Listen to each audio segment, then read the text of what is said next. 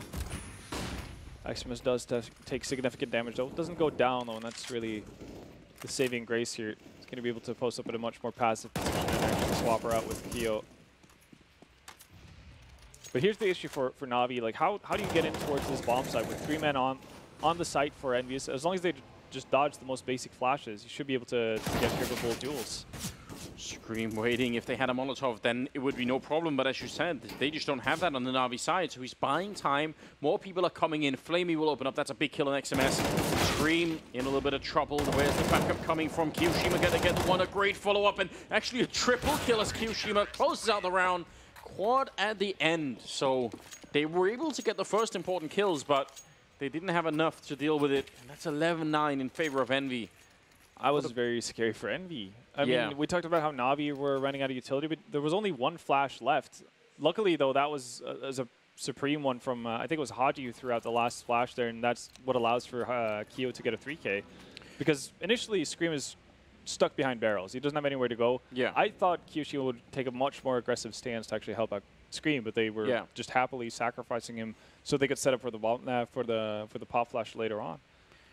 It's a beautiful spray transfer as well from Kyoshima. Oh yeah, really that's handled it not well. easy. So, timeout.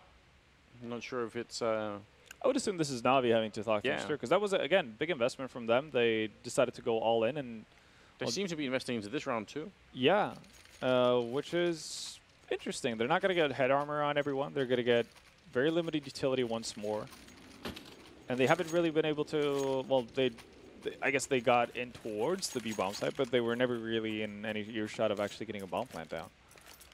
Kind of. I'm not big a fan of this kind of a buy at all. No, this is where you're really risking the map almost. Yeah. You know, that we're at that stage where this could really backfire. I guess the one thing they have done, they actually did show some restraint. Flamey was the first one to buy up. He went all in, but at least the rest of them do stick around at around 1,300 to 1,700. So that means that they will get a much better buy going into the next round because of the round loss bonus. But would like to see Flaming being on board with that. But I guess this falls back to what we've seen Na'Vi doing in the past as well. They do have the individuals to potentially win you around all by their lonesome. So even if Flamey isn't the one necessarily to get the first kill, he could get one simple picks up an AK. He does have armor as well. A lot can happen from that. We kind of expect that EnVy would have a slightly shallow level of Counter-Strike because of the composition again. You just wouldn't expect for Na'Vi to try and join them at that level, and I almost feel like that's what we're seeing right now. Is like play to the level of your opponents, right? Yeah, but I feel like that should be the advantage, technically speaking. Although not all pro players do agree with this. Like there are some people that really just don't like playing mix-ish teams because it's hard to read into, right? Yeah. But the thing is, like, as hard as it is to read into, EnVyUs are not necessarily playing like a mixed team in that sense. They're not doing random things. They've been very adamant about what they've been doing on their T side. They've been very clear about what they wanted to, like, how they wanted to approach it. Still finding success. See Kyo playing on the ramp. It's a quad kill last time that he was here. That'd be possible this time, but he's still doing a pretty good job getting the 1 kill there. Somehow Electronic picks up 2 with the C-set 75. Such a good pistol, with just obviously been nerfed slightly. We'll see what the effect is of it. Haji going to be creeping on in, and the bomb has been planted. No one spotted him out yet, and is he going to be able to make the corner? Turning into it, he somehow gets the kill on Electronic. Looked like he was almost looking the wrong way, and now Seuss ready for the fight. Out in the open, he's going to get the headshot as well. Such an important round there for Na'Vi to be winning, and kind of shocked that they did. That's a big clutch, yeah, and that's a round that they really should have no business winning. It's Electronic with that ZZ finding those 2 kills, really turning everything around. Because again, Na'Vi ran into a similar kind of issue. They do get up towards the B bomb site, but they haven't gotten a bomb plant down. There's still plenty of EnVy players alive. We could have very easily seen a similar situation as we saw with 3K from Kyo. Look at the money, though, on the side of EnVyUs. They've taken such significant losses over the course of these 4 spies coming in from Na'Vi that they're going to have to be back on pistols for the better part of it. Doesn't really seem to stop Scream from doing damage. Oh, he was loving it. Unfortunately, they do slightly overcommit to that, and Simple going to go and check the corner. I mean, the timing couldn't be any better either. Kyoshima going down. You could see that Simple had that mapped out in his mind before it even happened. And now Scream and Haji are left. So in spite of the good opening, it might not be enough. It might not be. What was looking so promising, just a round to go for EnVyUs, just falling apart. And that's the first time we've seen Simple actually just getting into the thick of things, really, on the T side. Yeah. That's about time. All they needed, seemingly. I'm just going to find a third one as well. It leaves Haji. This is ZZ, and even with the nerf, it's still fairly dangerous to showcase by Electronic. Yeah, I mean, we've had a bit of a discussion, obviously at the hotel and everything about, you know, is it enough of a change? And I usually don't like. I just want to. I just would rather see what happens, you know, rather than guess. I just see, you know, how much is going to be used compared to all the different pistols. Some of us were talking about the potential for the return of the 5.7, which has been just completely neglected, in spite of the fact that it's a great gun. Yeah, no, it is a great gun. I think it's just like it's so much easier to use the ZZ in that sense. Like, hold mouse one down in most of the scenarios, even when tapping, it's still pretty accurate. Even if the damage has been lowered, I don't think it's enough. I think just the design of the pistol is a bad fit for Counter-Strike. One flashbang vendetta. It's our favorite topic on just on screen there. The miracle flash here. Listen, I'm a big fan. So yeah, they are set up for it. Like, curious just to see what they're waiting for, though. If it's sound cue from Underpass, or if it's something from Balloon, or if they'll take either or.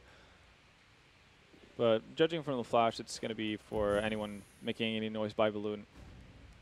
Yeah, hoping that they get pushed up far enough. The flashbang does go in, and tragically, no one there to get caught. And you kind of are banking on that working, because these USPs are going to have a very hard time fighting, as you can tell. Not exactly a favorable situation. Still, I like it. A for effort. Yes. Still a really good idea. 12-11, and Navi are somehow back in the lead. Hasn't been all that convincing. Like, I really feel like for the first 9 rounds of the first half, it looked like Navi were completely controlled. Like, they just had the game locked down. Yeah. I don't know how they lost control of it, but now it's a bit more interesting. Yeah. I mean, we could always talk about jet lag, what that might be, but then again, Ukraine's closer to China than France is. Yeah, by an hour and a half or something, I guess. Yeah, so yeah, even easier of a transition. Even easier. Yeah, I mean, it should be the same for both teams anyway, right? So yeah. And they did come a day earlier, obviously, so should have been able to adjust to that. Electronic definitely seemed to be... No excuses. Yeah, seems to be all right for himself, find Kyo. And Kyo's been quite the pillar, really, on that B-bomb side so far.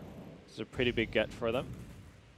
They're just going to opt out, not committing at all to the B-bomb side. Don't want to stay around either. Just going to leave Electronic in a similar position as we saw Scream play a lot of the time in the weapon rounds for EnVyUs. And I guess that is kind of the cookie-cutter way of doing it on the T side of Overpass. Now, though, still a fair amount of utility as well for them to work with. They are going to go up against Sixer, though. The question is if they're going to take the duel with him. Simple might be brazen enough to do it, or if they're going to use some utility to force him off his spots and actually force him back to either towards the bomb cases or actually all the way back into bank. I think this is where it's going to get really rough for EnVyUs, just finding the timing on the defensive side. It's not easy. That's a nice attempt at a transfer for Haji. That would have been beautiful if it had worked out. 30 seconds on the clock and Scream. Is he going to flash his way through the smoke? He will, jumping right in. The bomb's been counted to the side, but he can't see anything. I think that smoke was a lot thicker than he was expecting, or actually he may have run into a second one. Yeah. Oh, God, he got lost inside. He still finds the kill on Edward, but that might have been just too late. They might have actually needed that kill. He's going to tap the bomb a single time, but he's alone out in the open, and he will go down. Electronic able to pick up the triple. Will be another round for Navi. I mean, getting the kind of timing in on that defense to where you can, like from Sixer, who's holding long in that position, right? He obviously wants to be able to hold long, but also swing back towards restrooms and help. And if you're not used to playing very much as a team, and obviously these guys can't be, then that's going to be a problem, right? Your timing is going to be off like by 1 second at that point. You're just going to be a little bit late, but that's enough for them to either find Haji or actually swing out to find Sixer rotating in, right? They're going to be in position to actually deal with it, which is the big issue. I think that a lot of that round hinges really on how well Haji does in that situation. As you said, right, it's a pretty good spray transfer, honestly, from him as well. If he gets 2 more bullets off, that's probably Zeus dead. Yeah. And all of a sudden, Sixer doesn't have to necessarily shift his focus over towards helping towards Restroom. If there's only one man surviving in that side of the push, he can just lock down long and commit to that fully. And bank on pretty much the rotation coming from Scream, actually, to hold off anyone coming upstairs. A lot of Molotovs being used to take care of Haji, but whatever. They do... Worth it. Yeah, worth it. They do dodge the C-set 75, so I guess that's good news. And Simple jumping around. It's never a good sign, I feel like, if he's sort of happily skipping around the map. Oh, actually gets dicked up as well. He's going to go in for his second take as well. Sixer, though, changing up his position here. This is nice. Actually closing the gap significantly as well. Not able to land the shots on the second chance, though. He's going to get backstep from Edward through restrooms. So Simple just buying time there for his teammates to wrap around. Yeah, it probably was the smarter move considering the help and everything else. Scream finding more Deagle headshots, which he's been pretty good at. Oh my god, taking down Simple out of control. We do talk about his one-taps. Speaking of making memes out of French players. Listen, that was... Oh, I guess he's Belgian, so... Yeah, plus that's like a favorable meme, isn't it? It is. It is. Listen, in spite of all the chaos and strangeness, I actually do love the French scene. It's never boring, that's for sure. It's really never boring, and it's... The only thing that's a shame is that the sacrifice you make for all the intrigue and the drama and everything is that they're obviously currently capped at a much lower rating than they could be. Like, French Counter-Strike could probably be the best in the world if they can just, like, figure out the keys to it, you know? Like, there's something that's missing, but, like, they obviously have the firepower for it. So. They had the keys to the kingdom in 2015, They really did. So absolutely did. They have the player talent to really be up there, but... I mean, honestly, they're doing a pretty heroic effort so far in this game. I would have expected this to be a wash for Na'Vi. They're bringing a fight to them. Yeah, absolutely are. But some of the newer players in here, I mean, someone like Haji is obviously a great talent, so good experience for those guys as well to be able to play in a slightly different environment, maybe get a bit of confidence in that play. It is 14-11 though, and Simple's got a very deep angle in towards bomb site. He's going to get smoked off. Heads up play for Envy. That's the sort of thing where you could have carelessly peeked that angle and just got shut down. Yeah. I think Kyo's a bit aware of it, considering, well, okay, he's going to go down to Electronic again, but I was about to say he did go down to Electronic in the previous buy round as well for them, so taking extra measures to be able to deal with it, but Na'Vi not phased. Trying to take a little bit of damage from that Molotov, so at least the sound cue goes off. XMS knows somebody's close up there. The kind of opening that they have right now, again, this is where if you're not a well-established team, it's very hard to know how to play this CT side and exactly how to make up for a loss. And the result is they lose XMS trying to peek into the monster tunnel. Haji going to pick up 1 kill and see if he could do it more. They're all coming for him. Oh, they line up and 6 to help out. This is beautiful. What a turnaround. The bomb is down up there with only 20 seconds. The fact that Sixer was on the angle is absolutely critical, and he's waiting. Not able to hear the bomb being picked up as Simple's walking, and he still finds the kill. But it's only 10 seconds. He has to do something, and that's going to be the round. Flamey, quite far away, unable to help out in any way whatsoever. So Haji and Sixer combining for a round win. Big news for Envy. Yeah. Na'Vi actually deciding to rotate over towards the bomb site with 2 players found on B is a bit of a strange decision considering they didn't have map control. Nonetheless, I mean, you're going to take full advantage of it. Haji, again, you mentioned it. He's been doing well for himself. And obviously, there's 2 newer talents, I guess, on the side of EnVyUs and XMS and Haji, even though XMS has been around for a bit longer. Yeah. I'd say that Haji has definitely grabbed the opportunity in a way more positive manner than XMS did. When XMS was playing for Millennium, we definitely saw cases of him. And we've seen it time and time again, every now and again in EnVyUs as well, where he does showcase that he does have a lot of skill, but he's not been consistent whatsoever, which is a shame. Because I think a consistent XMS on a team like EnVyUs, that's going to boost their overall performance like a significant amount. Like, it would really help out quite a bit. But I agree in the sense that Yeah, I think Hanji is the more promising prospect at the moment. Kiyoshima down towards the pit, and Electronic immediately going to be taking one down. It's a great return. One with a grenade, another one with the M4 for Scream. That actually drops the bomb on the ramp, which is a little bit awkward for Na'Vi. They just want to close out this game right now. But it's a 3-on-3, and now the backup is starting to get here for Envy. Electronics in a really forward position, though. The only one they need to really worry about is Scream on higher. So as long as Electronic doesn't overcommit, because it seems like Haji has an idea. Oh, it's going to get caught off guard. It's unfortunate. That was the one in pretty much for EnVyUs in this kind of scenario. Yeah. Because Na'Vi play that really well. As long as somebody's covering from or holding Scream off his angle as they get the bomb plant back on the site, that's pretty much a massive advantage. So Electronics going to pick out again. I guess he was on a bit of a timer in that sense, and that leaves Simple. Yeah, he took that fight with Scream. That's dangerous, but Sixer jumping up on the box. He's going to get caught. I thought maybe they had heard him running into the tunnel, and Scream going to go for the peak, but Simple, oh, he almost wins it. Scream somehow coming out with another quad kill here in the game. Really, really good stuff coming out from him, and that's going to give Envy one more round. Na'Vi should have won this round 99% of the time. It definitely should. You see the quick double return from Scream, though, but at this stage, like, that peak from Flamey is completely unnecessary. He does have Simple, you know, in the back line being able to help him out. You know, Simple is the one fending off Scream. Flamey doesn't need to do anything in that sort of scenario. That's what unravels everything, because Electronics giving up his position with the early peak on Haji. He can't do anything except for sit there. So, misplay on the side of Na'Vi, and that's EnVyUs the 13th round. Yeah, that's really, really big news. They can still buy, and they got the bomb plant, and they obviously, it ended in a 1 versus 1, so the Envy economy is still going to be really dreadful. Missed shot from Sixer, and yeah, I don't blame him for not re-peaking it. Yeah. Probably not aware whether or not Simple has an op or not. Simple definitely could have afforded one, so. Yeah, but even just walking into like 3 or 4 AKs, right, could be dangerous. A little bit. I feel like if you see any sort of top tier op, or you know, a Kenny, a Guardian, a Simple, in that kind of scenario, they'll probably go for the one re-peak and then bail out. Yeah. But again, it's also a matter of fact that even if you land the shot or not, the rest of the team is obviously going to be closing the gap the entire time. So you also need to create some space for yourself to actually fall back to the bomb site.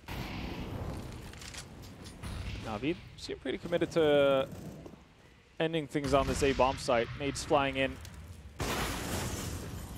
Making life really hard for Sixer, unable to use the AWP behind all the smoke. Haji going to lose the fight with the FAMAS. Kind of a remnant of the last round, just because they don't have the money. They're stuck with the MP9 and the FAMAS, which is not great. The bomb has been planted, and there is some Molotov on Edward, which might be a huge problem here for the enemy team. In fact, that would maybe be one of the most heartbreaking ways to be put on map point here for Envy. Simple waiting. There comes the one deep grenade in, and already used the Molotov Scream. Yeah. Trying to see if he could find anything through the smoke. No one's defusing just yet, and Electronic is going to be going down. Somehow Envy find a way out again. I'm shocked that Na'Vi aren't able to win these rounds. And I think somebody needs to take Edward for a bit of a nade course there, because as you said, he was the one with the Molotov. That should have been the end of the round. He's standing on long. He could put that down towards the side. Completely misses it. Like the Molotov ends up going behind. Like if they were planning between Optimus and the default boxes, sure, that would have been a great Molotov. That wasn't the case, and that's also what forces the rest of the Na'Vi players to actually play more aggressively. That's why you see Simple actually sneaking through the smoke to see if he can get an angle, because he doesn't have any idea. Like, he can't really tell if anyone's on the bomb or not, and actually have to put himself in a really dangerous position. And that's how EnVyUs managed to turn it around back in their favor. Tactical time from Na'Vi, they're struggling way more than they should versus this EnVyUs team. And I mean, you can give credit to EnVyUs for playing a really solid game, which they have. Scream especially sitting at 29 frags, 7 assists as well. So he's been just doing damage all across the board. But Na'Vi definitely fumbling in a lot of these after plant positions. Yeah, what a shocking turn of events. And I mean, the cost of one Molotov, I mean, it's kind of fun to see, though, you know? You got the reverse. You didn't want to see the heartbreak of a successful Molotov. Instead, you got to see the heartbreak on Navi's end from a failed Molly. It's a perfect lose-lose situation, wasn't it? It was never going to be fun to watch. Yeah. Electronic now very quick to sneak in around the corner. Sometimes you can actually just beat people's timing if you're just really quick to get here. So not such a bad idea. No early utility actually expended at all towards that short area. Normally, you either see the Molotov coming in through the tunnel to prevent them to rush through, at least having to use a smoke on their own, and then followed up by smoke on short, but nothing comes down really. Sixer wants the open angle, I guess. Kiyoshima was just skating around on the ramp, but now he's going to be falling back a bit. Sixer and XMS there. Good kill for XMS, but immediate return. Sixer finds one with the AWP. Can he find more? He's being hunted for. Gets a double kill, and Flamey's finally going to be going down to Haji, coming out just at the perfect timing. Otherwise, maybe he would have wrapped around and shot Sixer in the back. So this is going to probably be map point favoring Envy all of a sudden. This is a shocking way to begin the tournament, isn't it? Simple, hoping that they're going to give him something. Oh my god! Both the kills going through the smoke. They walked right into it. Of all the players in the world that you don't want to give this opportunity to, Simple has got to be right on top of that list. And now he's sneaking in with just 28 seconds. The bomb is in front of him. Bit of a peek there. He goes for the fight. He's going to get one more on Kiyoshima. And now Sixer on the other side. If he turns this around, Simple, that would be out of this one. He's finally going to be going down. Sixer puts an end to the nightmare. That is so terrifying. Like, we're talking about Simple is at an extremely quiet game. Still on 21 kills. Yeah. And he nearly takes Na'Vi to map point. That, I don't even know how they could have returned from that. Oh. What a ridiculous 1 versus 4. Almost won it. That's the kind of round that just breaks your back if you're Envy and you lose that one. Look at these kills. Like, this is so stupid. The man knows his angles, that's for sure. And yes. it actually like hits a really tough, like he gets into spray instead of a tapping kind of situation there where with Kyo and still is able to control it well enough with the toxic barrels around him, which is so hard to do. Yeah. So, tactical timeout for Envy now. Just they're like, what happened? Like, how did we get here? Just a quick reminder for everyone: don't fight Simple. Just 1 versus 4. Just stay leave away. it alone. Stay away. So, Envy can actually win map number 1 here, 16-14. If they're able to pick this one up, again, because it's so close all the time, they don't have sort of great weaponry for it, and Na'Vi obviously are going to be forcing no matter what here. So. They really haven't had many sort of full save rounds, Na'Vi, on this first half, or second half, sorry. They've just been buying a lot. It looks like it might be another B attack with Kyo. Down in the sewer, waiting. He's going to hear them running on the other side and hear the grenades for sure, or the timing with the MP9. He picks up the 1, but Simple's there for the return, and now see, XMS could be flanking them. He's not quite sure if more people are coming in from the connector. It's still a 4-on-4. And Na'Vi, they have to get this round working. The bomb is going down. Scream has been great up on the high ground so far. And XMS actually lets go of the angle. I'm not even sure why. He must have known there was someone in there. Sixer trying to take a shot through the box. Oh, will he do you proud? Well, a Molotov is interesting at least. He's going to fail the shot, unfortunately for them. Zeus is going to take one more down, and it's going to be overtime. Simple with the kill on Scream. Na'Vi find a way to stay alive, which is bit strange to be saying, and yeah, he was shooting a little bit too low on the box. Like, yeah, he did put down the Molotov though, which I think goes through. Yeah, which forces the player behind the box out of position. So I guess if you don't know, if you haven't watched Theorycraft, that is a way of circumventing it. It is a way of doing that. I just, you know, you should know. So I'm gonna make a whole video just dedicated to that box, just like an hour-long video where I just talk about that. Email it to all the orgs. Yeah. You're going to have the opportunity to find Sixer after the day is over, being like, hey, take him aside. If necessary, I'll pay someone to do it. This is bribe them into shooting the correct position on the box. Yeah. It is a bit of a, but it is very true. Like, we definitely didn't expect to find Na'Vi in this kind of scenario going into overtime on map 1. And again, overpass should be such a massive advantage for them. Yeah, Duncan mentioned this on the desk. He was very brave of Envy to be picking this map. It's kind of crazy. But here we are. Overtime is often like a reset, isn't it? Like a mental reset once you get there. Yeah. And for me, I feel like Envy have been kind of controlling the match for the better part of it. Even though we've had Na'Vi up at, what, 14-11, I think it was. Yeah. At one point, they were obviously up 7-2 as well.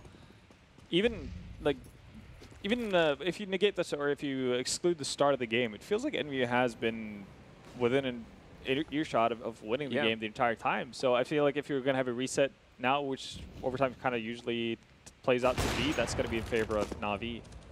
That was an optimistic jump. Does actually get the flash onto Sixer, but I think even then, if he flashed out Sixer, he would have had to dealt with the aggressive EnVy player.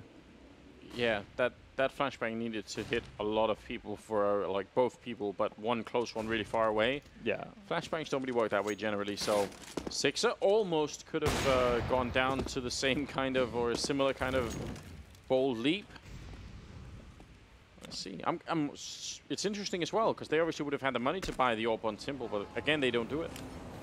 Yeah, that is true. They've actually gone with pretty heavy rifle setup on the T side throughout this game. Edward is going to be able to find Sixer only dodges Haji as well. Initially, definitely given an opportunity to win out the duel versus Haji as well, but instead it's going to be Electronic over towards the B bomb site. XMS, the sole defender, pretty much Kyo in a very isolated position here.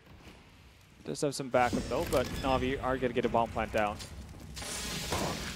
To get close, he's going to find Flamey again. He's been playing well. Scream taking one more shot, and Electronic is going to go down. So the first round of overtime going in favor of EnVy, and an easy 3 versus 3 at the end, which Na'Vi have not been able to win many of those 3v3s, 4v4s, even with the bomb down. Yeah. And I think you also see, like, not to blame really Edward, because he did a good enough job finding Sixer over at the restrooms, but if he had found Haji as well, that probably would have been the end of the round. Yeah, because then they're trying to retake the B bomb site, sort of, I mean, 4 versus 2, and they have to deal with Edward, who's still in restrooms. Like, that would have been a disaster. Yeah, obviously you have the constant looming threat of Edward potentially being a backstab or just rotating around towards short, so you can double up on the defense there. I think Flamey also makes a bit of a mistake again in an after plant position where he peeks out too aggressively from short, which allows for Kyo to find the frag. Is that 30 kills on Scream? It is. He's been doing pretty well for himself, and as you can see, he's also got 9 assists, so he's doing a ton of damage in addition to getting all these kills, so softening up a lot of targets to make his teammates' life easier. He's been having a great game so far. And Haji and Kyo, even though they're not anywhere near the same kind of frag total, I think they've been doing pretty well for themselves. I'm gonna say the only player that hasn't really had a moment in that sense has been XMS up to this point for EnVyUs. Yep, he's had a slightly rougher game. See if he can find some more relevancy here in overtime. This time they put like 3 flashbangs into lone to make absolutely sure that Sixer was going to be gone, and he almost bumped into the light post out there. It looked like he was about to get stuck. That would have been a horrible way to go down. The real disaster, wouldn't it? They have the AWP on Simple. Let's see if Sixer will have been warmed up enough to take that battle against him. He's actually pushed up quite aggressively. He's got some backup there as well, but if Na'Vi wrap around long with this many people, that might be an absolute disaster for the EnVy defense. Seems to be the case as well. Scream has actually fallen a bit back here, though, or he's coming as a 3rd defender. Does get flashed out. Still going to have enough time to find Flamey. Edward quick with the trade, though. Now it remains to see if Na'Vi can actually get onto a bomb site quick enough. Oh, missed shot. And he's being flanked as well. They're coming up right behind him, so yeah, he kind of, I mean, he might as well have taken that fight because he was going to get shot at the back in a couple of seconds anyway. I think that was Electronic making his way in behind. So now it's all on XMS, 1 versus 3. He has the money that he might as well go for it. I mean, they're going to have the money next round anyway, EnVy. The 1 kill, and Simple will take him down. So good enough job on Na'Vi. Got a bit close, but they make it work. If Sixer doesn't miss that shot, the first one, though, who knows? They could very easily swing back around. Again, we talked about Na'Vi having a couple of issues actually getting onto the bomb. So they've just the later stages of the rounds on their T side has been pretty wonky. Either they're running low on utility so they don't get actually on the bomb site to get the plant down in a safe manner, or they actually mess up their after plants. So yeah, that second kill from Sixer could have been the game changer in that sense. Especially because it's 10K as well. So when OT 10K, that means you can't just buy up willy-nilly. Even though you're getting ball plant downs, it's not going to be easy to get ops on Simple every single round, that kind of stuff. So if EnVyUs win that, then everything becomes a lot harder for Na'Vi. Nice fight for XMS to win early in the round. We talked about him not having such a good start. Simple was over on the other side. I think Simple bought actually an AK as well, so he can. I think he can run back and pick up an AK if he feels like it. But he's got the AWP right now, and It would be kind of great. Yeah, he goes swapping out for the AK instead. So he just wanted to take the fight with the AWP over on the A side initially, and then he can go back and use that instead. Probably maybe just a slight off day for him, feeling like the AWP isn't quite doing what he wants. Well, to be fair, yeah, he hasn't found too much success with it. Most of the work he's done has been, well, scout and AK. Yeah. But yeah, that also kind of alludes to the fact that they want to go towards that B bomb site. Want to have the mobility to actually be able to push aggressively onto Kiyoshima. Kiyo's been doing a pretty good job here so far at holding this B bomb site down. He's going to need to do so once more. Does have 2 players to back him up as well. Oh, that's a great Molotov on the ramp. That's going to force them back in. Zeus for once here with a really quick reaction to take down Kiyoshima. That's going to be important. A lot rides on this here. If EnVy can win another round in overtime, that's probably going to be big news. They're actually rotating back towards the other side. This fake is so great for Na'Vi. Very, very deep. Edward, I think, making a slight bit of noise there. Haji maybe have heard it.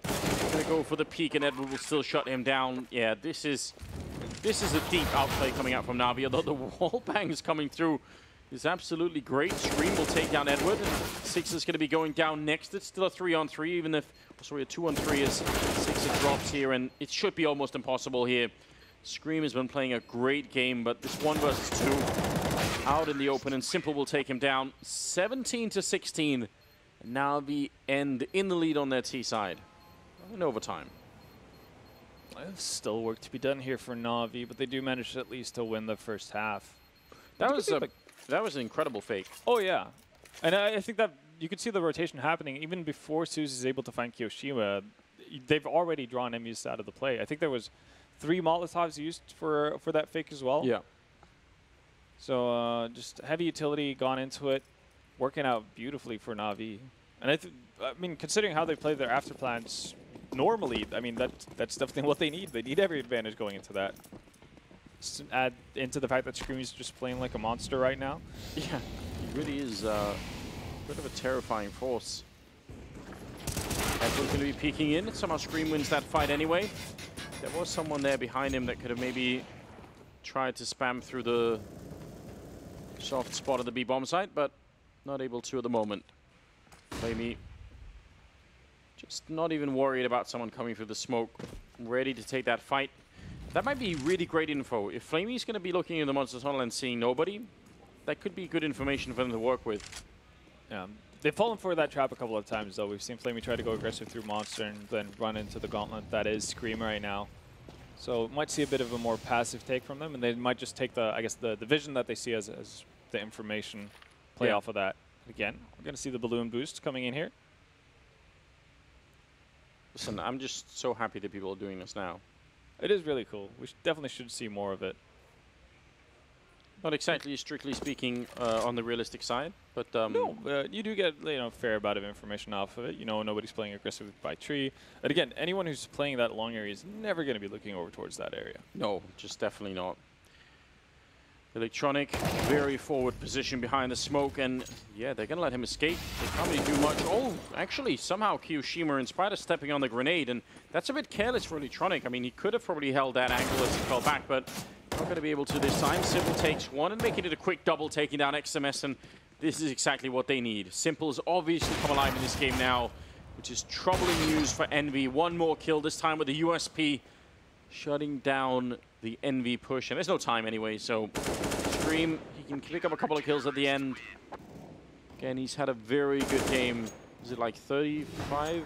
Can't read it this distance. 35-9 right now. Definitely the main damage dealer, and considering how spread out the kills are on the side of EnVyUs, you're surprised that they're still in it, that it's actually this close, because everyone in Na'Vi are actually putting in a decent effort here. I think the lowest fragger is Zeus on 20 frags, but you still have Electronic at 26, Edward at 24, Simple now reaching 40. Flamey's kind of halted off a little bit. He's still on 28. He was leading by a pretty significant margin for quite some time in that sense. But everyone in Na'Vi is actually hitting shots, which is not necessarily as much of a case for EnVyUs, but EnVyUs are still finding ways to win rounds. Well, let's just see how this all ends. I mean, we talked about heartbreak earlier, but obviously losing in overtime for EnVy, I think, especially when you got that close and you had such a lead, it feels like that shouldn't really be happening. And yet, this is kind of where we are. Go back to talk about how these small rounds that you wish you could have changed, in hindsight and whatnot. EnVyUs won the first pistol of the first half, right? Then immediately got reset. Those 2 rounds could have been what sent them into the promised land and into a second map with a 1-up advantage. Happening here. Trading places. Simple winning the fight. Scream is going to be absolutely furious. Oh no, and I think Kiyoshima took a lot of damage early on from just a spray that came through on that side too. So 3 versus 5. And you are right, some of those early rounds, I mean, they had a couple of B rushes as well that sort of went for nothing. EnVy probably going to be a little bit frustrated looking back at this map, but Sixer will be picking up 1 kill there. It's not all over yet, and actually XMS chiming in with 1 more. There's 24 seconds now. Electronic getting very close, and if that was a headshot, that might have been the game right then and there. But Hachi's going to be taking down Edward. 16 seconds, they're still peeking a little bit, and now it's all on Sixer. He picks up 1 headshot, tries for the immediate transfer, and he's no idea. He's on top of him, and he's not going to be able to get it. Electronic taking him down. That's a hard angle for Sixer to do anything about. 19-16 in favor of Na'Vi as they pick up map number 1, but they had to put in a lot of effort. That was a lot harder than I thought it would be for Na'Vi. Even in that last round, comes down to 1v1. Great effort from EnVy to fight back from a disadvantage. And Sixer definitely within opportunity of actually winning out that. Again, you said very awkward angle for him to have to deal with Flamey. Yeah. But still, I think it's a cool idea. You see him go for the fake plant, even though there are 10 seconds left in the round. Yeah. But it is kind of just to bait out Flamey, to see a reaction from him. And he does get it. I think if Flamey just swings around, I guess, the default way instead of going on top of the boxes, Sixer's probably like at a 50-50 chance of winning it. I mean, what a game that was. Much more close than we were maybe expecting. Yeah. We got to see some fun stuff out of the current EnVy team. So yeah, I think overall I'm quite happy. I think the desk is going to be too. So we should try and check in with them. Throw it over to Paul in the desk.